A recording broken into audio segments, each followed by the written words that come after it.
오늘 외국인들은 코스피가 아닌 코스닥을 선택했습니다. 그 매수 규모도 역대급 수준이었는데요. 일단 연휴 기간 동안 미장 흐름이 괜찮았고 시장을 부양하고자 하는 정부의 의지가 재확인되면서 오늘 시장은 강할 수가 있었습니다. 이 강세장이 언제까지 유지가 될지 내일을 위한 전략 지금부터 또 세워보겠습니다. 매일경제TV 김민성 주머니 매니저 나와 있습니다. 안녕하세요. 네, 안녕하십니까? 네, 연휴 잘 보내셨죠, 매니저님도? 네, 잘 보낸 저 연휴 기간에 마흔자로 잘못 맞았다가 네. 2단계 맞았다가 4일을 누워 있다가 4kg 정도 빠지고 왔습니다. 그러면은 약 때문이 아니라 아파서 고생한 걸로 어찌됐든 빠지긴 하셨네요. 네, 아주 효과가 확실하니까 이제 시청자님들은 관심 있으면 1단계부터 시작하시길 바라도록 하겠습니다. 네, 좋은 조언과 참고사항 감사드리겠습니다. 네, 이제 저희 종목 리뷰로 시작을 하기에 앞서서 시장 전체적으로 어떻게 보셨는지 평가부터 해볼게요. 진짜 제가 특히나 좀 가장 기다렸던 코스닥 사이클이 본격적으로 시작하지 않나 싶습니다. 그래서 오늘은 정말 오랜만에 또 코스닥에 대한 사이드카까지 걸리면서 강한 시세가 만들어졌는데, 특히나 제가 계속해서 강조를 드렸던 게 코스닥 시가총액 상위 종목들은 어차피 ETF에 대한 패시브 자금이 있다 보니까 증시를 견인하면서 올라갈 가능성이 높다라 말씀을 드렸는데, 거기에 대한 전략이 이제부터는 좀 제대로 만들어지는 구간이라 좀 보고 있습니다. 그래서 오늘 같은 경우에는 이제 코스피도 잘 올랐고 코스닥도 강한 사이클이 만들어지면서 오늘은 시장에 소외되는 분들은 많이 없었을 거라 좀 바라보고 있기 때문에 이런 분위기가 이제 지방선거 전까지는 계속해서 어느 정도 스탠스가 유지가 되지 않을까 좀 바라보고 있으니까 그 부분 참고해 보시길 바라도록 하겠습니다. 모두 다 함께 돈 벌 수 있는 이 강세장이 유지가 되길 바라면서 저희는 또 종목 리뷰를 이어가 보도록 하겠습니다. CS 윈드를 1월 말에 소개해 주셨는데 그때 제가 풍력주를 하고 약간 의심의 눈초리로 봤거든요. 그때 김민성 매니저가 이런 얘기를 하셨습니다. 소외된 테마이기는 하지만 언젠가는 한번 기회를 줄 거다. 그 얘기가 이번에도 적중했어요. 맞습니다. 제가 사실 CS 윈드로 보여드리고 싶었던 게 코스닥이 좀 어느 정도 소외되는 종목들이 너무나 많다 보니까 많은 투자자분들이 좀 급해지기 시작을 하는 그런 구간이라서 추격하지 않아도 수익을 낼 수 있다는 걸 좀 이런 종목으로 보여드리고 싶었습니다. 그래서 바닥에 있는 종목으로 오늘도 급등이 나왔는데, 제가 이런 종목을 보면서 계속 말씀을 드리는 게 추격하지 않아도 재료가 살아있다라고 하면은 순환 사이클로 여전히 기회는 많다라는 거 미리 한 번 더 말씀드려보도록 하겠고요. CS 윈드는 이제 추세를 돌려내는 구간이 시작이 됐기 때문에 여기서 끝나지 않고 2차 목표가 55,000원까지도 가능하다 보니까 좀 더 상승에 대한 흐름을 지켜보자라고 말씀드려보도록 하겠습니다. 네. 그리고 1월 22일에는 증권주안에서 삼성증권을 소개해 주셨는데 역시나 오늘도 신고가 랠리였습니다. 역시나 이제 증권주 사실 파는 게 아니다라고 좀 생각을 하고 있습니다.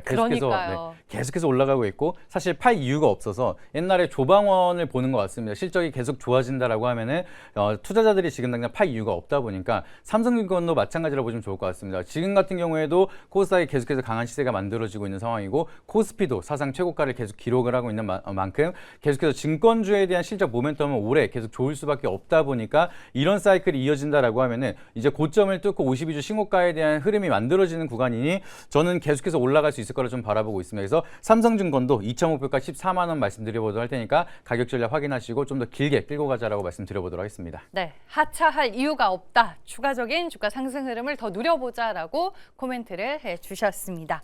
이제 내일을 위한 준비를 해보겠습니다. 어떤 키워드로 시장에 접근하면 좋을까요? 시장 한 줄 평에서 말씀을 드렸던 것처럼 이 전략은 앞으로 좀 계속 들어갈 것 같습니다. 그래서 오늘의 키워드는 코스닥 시총 상위 종목이라는 키워드를 한번 체크 드려보도록 하겠습니다. 네. 정부의 코스닥 시장 부양 의지를 한번 믿어볼까요? 믿으셔도 될 것 같습니다.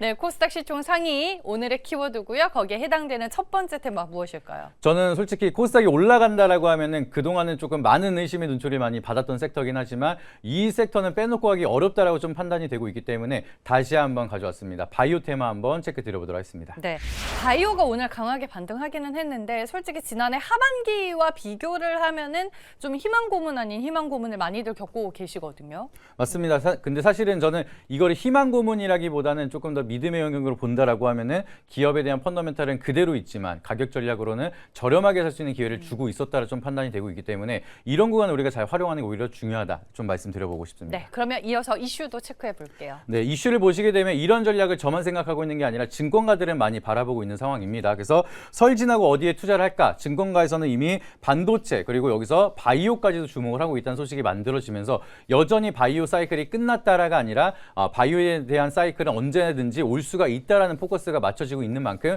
우리는 지속적인 관심이 필요하다라고 보시면 좋을 것 같고요. 그리고 계속해서 앵커님이 방금 말씀 주셨던 것처럼 생각보다 잘 안 간다라는 이제 바이오에 대한 인식이 있다 보니까 좀 주춤했던 바이오에 대한 사이클이 보여지고 있지만 그럼에도 펀더멘탈은 그대로라는 좀 언론 보도가 이어지기 시작을 하면서 멀티플은 명확하지만 가격 전략에 대한 좀 메리트가 형성이 되고 있는 기업들은 여전히 주목할 필요가 있다는 점을 참고해 보시면 좋을 것 같습니다. 그러면 이제 바이오 테마는 호재라고 할 수 있는 어떤 장점들이 있는 걸까요? 가장 커다란 장점은 이제 올해도 여전히 기술 수출에 대한 청신호는 지속되고 있다는 게 굉장히 중요한 포인트라고 보시면 좋을 것 같습니다. 그래서 여전히 펀더멘탈은 계속해서 이어지고 있는 상황이고 여기에 대한 가격 이제 메리트가 형성이 되고 있는 종목들은 저가 매수에 대한 기회가 만들어지고 있다는 게 가장 커다란 장점이라고 보시면 좋을 것 같고요. 그리고 코스닥에 대한 정책 부양은 지속적으로 이어지고 있는 상황입니다. 연휴간에도 나온 내용이 연기금이 이제 포트폴리오에 대한 구성을 했을 때 5% 정도는 코스닥을 평가로 포함을 시키겠다라는 좀 기재부에 대한 변동사항이 만들어지고 있는 상황인데 이게 사실상 진짜로 된다라고 하면은 연기금에 대한 자금이 코스닥으로 좀 더 본격적으로 유입되기 시작을 하고 운용사라든지 기관에 대한 매수세도 본격적으로 들어온다라고 하면은 우선적으로 시가총액 상위 종목에 포진되어 있는 바이오 쪽에 대한 모멘텀이 좀 더 커질 수가 있다 보니까 이 부분도 가장 커다란 장점이라는 점 참고해 보시길 바라도록 하겠습니다. 네, 수급 유입을 기대해 볼 수 있다라고 장점에 대해서 설명을 해주셨습니다. 반면에 어떤 단점을 조심해야 될까요? 바이오의 단점이라고 하면 사실 변동성이 너무 큰 게 장점이자 단점이라 보시면 좋을 것 같습니다. 그래서 굉장히 가파르게 올라가기도 하는데 또 별 이유 없이 아니면은 뭐 이상한 악재가 사실은 좀 이제 단발성인 이벤트로 끝날 만한데도 불구하고 좀 오랜 기간 조정을 주면서 변동성이 좀 커지는 경우가 많기 때문에 이런 심리적인 리스크가 지속적으로 이어지다 보니까 종목에 대한 대응의 난이도가 좀 높다라는 게 바이오의 가장 큰 단점이다라고 보시면 좋을 것 같고요. 그리고 이제 예상치 못한 악재가 갑작스럽게 나올 수가 있습니다. 워낙 바이오 같은 경우에는 글로벌 빅파마들에 대한 의존을 이어가고 있다 보니까 글로벌 빅파마들에 대한 악재가 또 한국 국내 바이오 기업에 대한 악재로 연계될 가능성이 있다 보니 이러한 좀 예상치 못한 리스크가 항상 상존한다는 거는 우리가 단점으로 같이 체크해 보시면 좋다라고 말씀드려보도록 하겠습니다. 네, 알겠습니다. 이렇게 해서 첫 번째 테마 바이오에 대해서 저희가 제대로 한번 알아봤고요. 다음 두 번째 테마는 무엇일까요? 두 번째도 마찬가지로 코스닥이 간다라고 하면은 이쪽 테마가 반드시 갈 거라고 좀 바라보고 있기 때문에 두 번째로는 2차 전지 테마 한번 체크 드려보도록 하겠습니다. 네, 뭐 코스닥에서 2차 전지도 단연 빼놓을 수가 없는 테마 중에 하나인데 어떤 이슈 중요하게 보셨나요? 오늘 같은 경우에도 사실 오랜만에 바이오랑 2차 전지가 같이 올라가다 보니까 사이드카가 왔다라고 좀 언론 보도가 나오고 있는 상황이고요. 계속해서 지금 그동안 조정을 받았던 이제 2차 전지라든지 바이오 쪽에 대한 수급이 본격적으로 들어오기 시작을 하니까 코스닥에 대한 분위기가 굉장히 빠르게 살아나고 있기 때문에 이 분위기를 계속 타고 간다라고 하면 2차 전지도 여전히 상승에 대한 룸이 남아있다는 점 참고해 보시면 좋을 것 같습니다. 그리고 이제 코스닥에 대한 불장을 이끈다라고 이제 표현이 되고 있는 게 결국에는 제약바이오, 2차 전지, 로봇 빼놓지 않고 2차 전지도 포함이 되고 있는 상황이기 때문에 그동안은 2차 전지가 오랜 기간 횡보를 한 다음에 바닥을 돌리고 있는 구간이 만들어지고 있고 여기서 코스닥에 대한 부양 정책에 같이 맞물리기 시작을 한다라고 하면은 우리 시가총액 상위 종목에 있는 종목들 이제 삼성 SDI라든지 에코프로라든지 에코프로비엠도 계속해서 상방에 대한 모멘텀이 이어질 수가 있다 보니까 관련 기업들도 계속해서 주목해 볼 필요가 있다라고 보시면 좋을 것 같습니다. 네, 오늘 이제 1월 자동차 수출 데이터를 보니까 친환경차가 뭐 해외에서도 그렇고 내수에서도 그렇고 상당히 잘 팔렸던데 업황이 과연 돌아서고 있는 건지 이게 가장 중요할 것 같아요. 장점으로 뭘 볼까요? 맞습니다. 그런 여러 가지 이벤트가 만들어지기 시작을 하면서 2차 전지에 대한 업황은 사실 진짜로 실적도 바닥을 찍고 올라가고 있는 모습이 만들어지고 있습니다. 그래서 과거에는 자동차만 본다라고 하면 이제는 로봇이나 ESS 근데 길게 본다라고 하면 ESS 시장이 훨씬 더 크기 때문에 업황 자체가 크게 턴어라운드를 하고 있다는 게 가장 커다란 장점이라는 점 우리가 보시면 좋을 것 같고요.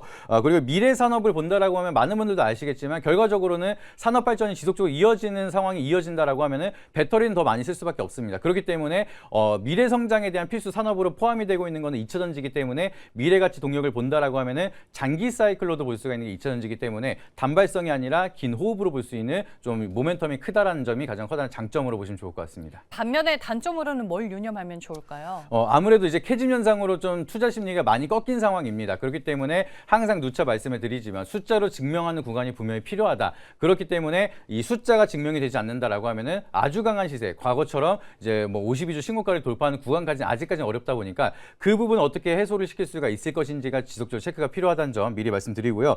그리고 이제 장기 악성 매물이 워낙 많이 쌓여 있다 보니까 반등이 나올 때마다 쏟아지는 매물대도 지금 구간에 대한 단점이라는 점도 참고해 보시길 바라도록 하겠습니다. 네, 두 번째 테마는 2차 전지였습니다. 코스닥에서 정말 어느 하나 놓칠 수 없는 두 테마가 아닐까 싶은데 내일을 위해서는 어떤 테마로 가볼까요?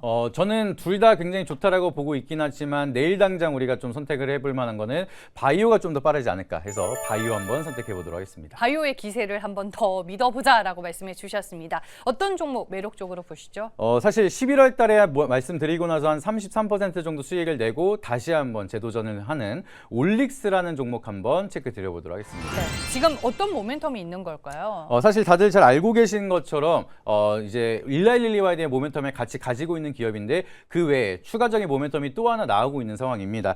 지금 키트브레인이나 뇌혈관 셔틀, BBB 셔틀에 대한 계약을 진행을 하면서 평가뿐만 아니라 옵션 계약까지 한 번에 지금 진행을 하고 있는 상황인데 제가 이제 계속해서 자주 말씀을 드렸던 CNS 플랫폼에 대한 모멘텀이 본격적으로 시작을 하고 있는 구간이다 보니까 여기에 대한 멀티플이 추가적으로 이어진다라고 하면은 뇌질환 영역으로 들어가는 거는 기본적으로 블록버스터급에 대한 멀티플을 가져갈 수가 있다 보니까 이게 잘 되고 기술 수출까지 된다라고 하면 저는 올릭스는 제2의 ABL 바이오에 대한 잠재력까지 가지고 있다라고 좀 바라보고 있기 때문에 지금부터 주목할 필요가 있다라고 보시면 좋을 것 같고요. 그리고 그 전에도 진행을 하고 있는 메시 치료제에 대한 추가적인 멀티플 기대감도 형성이 되고 있다는 점도 참고해 보시길 바라도록 하겠습니다. 네, 가격 전략은요? 가격 전략은 올릭스는 현재 구간에서 가격 조정을 최근에 받았기 때문에 넥스트레드 현재가로 바로 진입이 가능하다라고 미리 말씀드려보도록 하겠고요. 여기서 반등이 나온다라고 하면은 1차 목표가는 박스권 상단 부근이 16만 원, 그리고 손절가 라인은 11만 3천 원 제시드리도 할 테니까 가격 전략 참고해 보시길 바라도록 하겠습니다. 네, 알겠습니다. 오늘 네이버 밴드로 가면은 뭐 코스닥과 관련된 얘기 추가적으로 더 들을 수 있을까요? 네, 맞습니다. 아무래도 코스닥을 워낙 좋아하고 특히나 바이오를 좋아하다 보니까 오늘 리뷰 종목으로 빼드린 알테오젠을 또 내용을 뺄 수가 없기 때문에 네이버 밴드 김민성 검색하신 다음에 들어오시게 되면 오늘 알테오젠에 대한 방향성 그리고 앞으로 어떤 바이오를 우리가 주목을 해야 되는지 녹화 방송 올려놨으니까 해당 영상 꼭 확인하신 다음에 앞으로에 대한 방향성 꼭 참고하시길 바라도록 하겠습니다. 네, 지금 포트 수익률 상위권에 있는 종목들이 다 바이오란 말이에요. 네, 바이오 관련해서 궁금한 점이 있으신 분들은 네이버 밴드 오늘도 잘 활용해 보시길 바라겠습니다. 대결 내일의 테마였고요. 매일경제TV 김민성 주머니 매니저와 함께했습니다. 고맙습니다.